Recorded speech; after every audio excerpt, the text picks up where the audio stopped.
The term carrying is a word often used in the NBA community, but there are many problems with these terms, and today I'm going to get into those problems. The first issue I have with the word carrying, or the term carrying, is that we star count.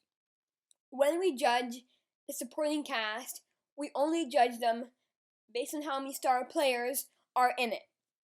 For example, in 2011, Dirk Nowitzki was credited with carrying the Mavericks since he was clearly the best player, and the Mavericks had no other superstar level of players. But they had a bunch of great role players.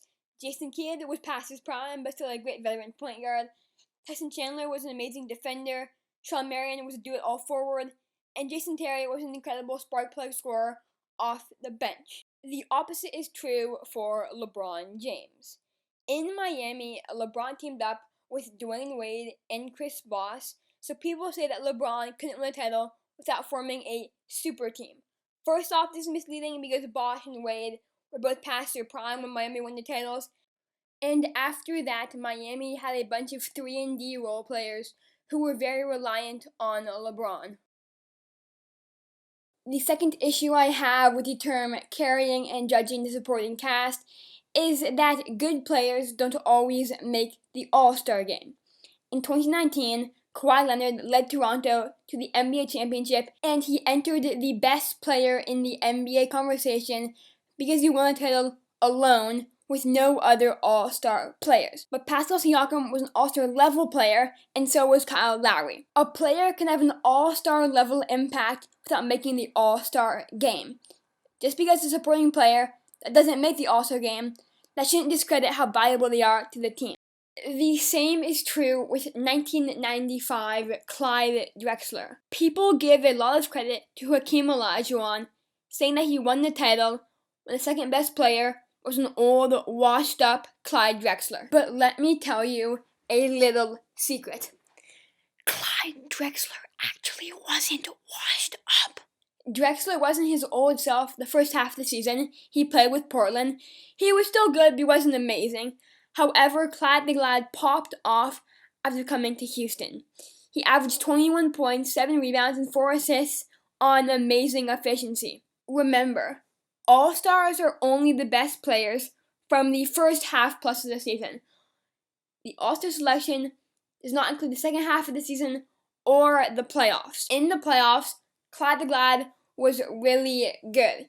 He averaged 20.5 points, 7 rebounds, and 5 assists, again on really good efficiency. The third issue I have with the word carrying is that we completely discredit defense. When judging a supporting cast, we pretty much only judge a supporting player based on the basic face value stats, mainly scoring numbers, because those face value stats, like points, rebounds, and assists, are easy to understand and quantify. Individual defense, on the other hand, is hard to quantify. We can look at stats like steals and blocks. This doesn't factor in missed steals, contested shots, one-on-one defense, rotations, missed rotations. Because of this, we tend to devalue defense in the supporting cast. Defensive studs also usually don't make the All-Star game, since that award tends to go to the big, high-volume scorers. The prime example of this phenomenon is the 2001 Philadelphia 76ers. When we look at those 2001 76ers, we see Allen Iverson averaged 31 points per game, and the next highest player averaged 12. Since the scoring gap is so wide, we just say, oh, AI carried some scrubs to the finals. But if we dig a little deeper, we see that this isn't the case. Philadelphia's offense was only 13th best in the league, so middle of the pack. But the defense was 5th best in the league, meaning that the defense was what got them wins. Iverson led the league in steals, but that doesn't mean he was a good or even an okay defender. When Iverson sat, Philadelphia's offense got 6 points worse, but their defense actually got 0.2 points better, enforcing my belief that Iverson was not a key cog of Philadelphia's elite defense. Yes, you can make the point that Iverson carried the offense, but offense is just one side of the ball. Iverson carried the offense, but not the team. This is also the case for players like 2011 Derrick Rose, 2011 Dirk, 2019 Kawhi, and 2007 LeBron James. The fourth issue I have with carrying is that carrying just isn't that valuable. One of the main arguments against Anthony Davis is that he isn't great at carrying a team. But that's the thing. The brow is a ceiling raiser, not a floor raiser.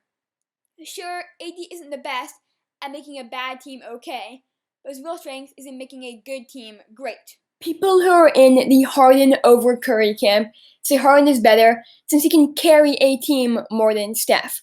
First off, it's debatable about whether or not this is true, but yes, you might take Harden if your goal is to take a mad team to the second round, but if your goal is to take a second round team to the championship, you take Steph almost all the time. Steph's legacy gets diminished because he won his titles with a stacked team. But that's in part what makes Steph so good. He can fit next to any other star player, while Harden doesn't necessarily mesh well with high-end on-ball talent since he needs the rock to be effective, or at least be his most effective. Well, that is it for the video. Hopefully you guys did enjoy. If you did, make sure to subscribe, drop a like, and comment down below to spread the word. Well, anyways, that is the video, and thank you so much for watching.